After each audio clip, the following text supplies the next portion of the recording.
పట్టణంలో 11 సంవత్సరాల మోడీ గారి సుపరిపాలన దినోత్సవ సందర్భంగా అది సక్సెస్ఫుల్ గా 11 సంవత్సరాల్లో ఈ దేశంలో మోడీ గారు ప్రధానమంత్రి అయిన తర్వాత ఈ దేశానికి ఏం చేశారు, విద్య, వైద్య, ఆరోగ్య, మరి ఐటీ రంగాలు, అనేక రకమైనటువంటి రంగాల్లో ఈ దేశం ముందుకు సాగుతున్నటువంటి విషయాల మీద ప్రతి మూలకి, ప్రతి బూత్ స్థాయిలో కూడా, మండల స్థాయిలో కూడా మరి యొక్క కార్యక్రమాలు జరపమని పార్టీ యొక్క ఉద్దేశం.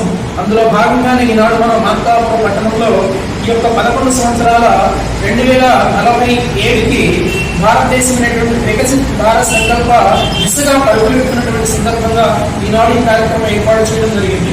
మరి ఈ కార్యక్రమంలో పాల్గొన్నటువంటి భారతీయ జనతా పార్టీ నాయకులకి, కార్యకర్తలకి ప్రతి ఒక్కరికి కూడా మరి ధన్యవాదాలు, నమస్కారాలు. మరి అనేక రకమైనటువంటి అభివృద్ధిని సాధిస్తున్నాం.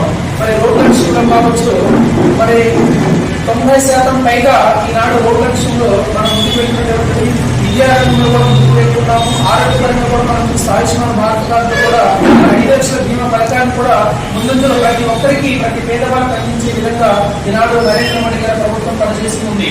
మరి అదే కాకుండా మనం గమనించినట్లయితే విద్యా వైద్య రంగంలోనే కాకుండా ఐఐటి కాలేజ్ విషయంలో కానివ్వండి, విశ్వవిద్యాలయాల విషయంలో కానివ్వండి, ఏ రంగంలో చూసుకున్నా సరే గత 11 సంవత్సరాలకు ముందు, 11 సంవత్సరాల తర్వాత భారతదేశ స్థితిని చూసినట్లయితే చరిత్రలో నిలిచిపోయే విధంగా మోడీ గారి యొక్క పరిపాలన ఉన్నట్లుగా ఈనాడు ప్రపంచ దేశాలు కూడా మరి కొనియాడుతున్నటువంటి విషయం మనం చూస్తున్నాం. మరి కరోనా టైంలో కూడా ఎంతమందికో వ్యాక్సిన్ ఇచ్చి దాన్ని ప్రొడక్ట్ చేసి అనేక మంది వ్యక్తులకి, పేదవారి ప్రాణాలు నిలబెట్టినటువంటి దేశం ఏదైనా ఉన్నది ప్రపంచంలో అంటే అది వనరులే భారతదేశం మాత్రమే. అది నరేంద్ర మోడీ గారి యొక్క నాయకత్వం నడిచినటువంటి విషయాన్ని మనం గమనించాల్సిన విషయం.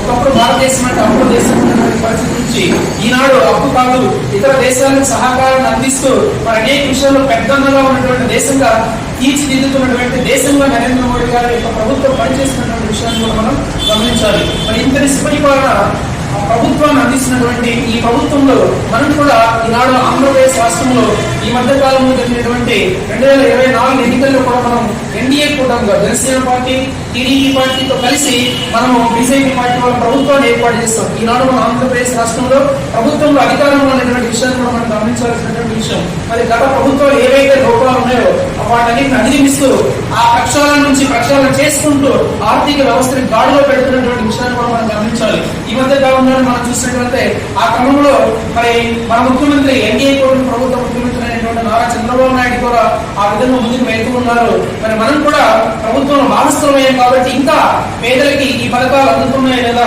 నరేంద్ర మోడీ గారు ప్రతి పథకం ప్రతి పేదవాడికి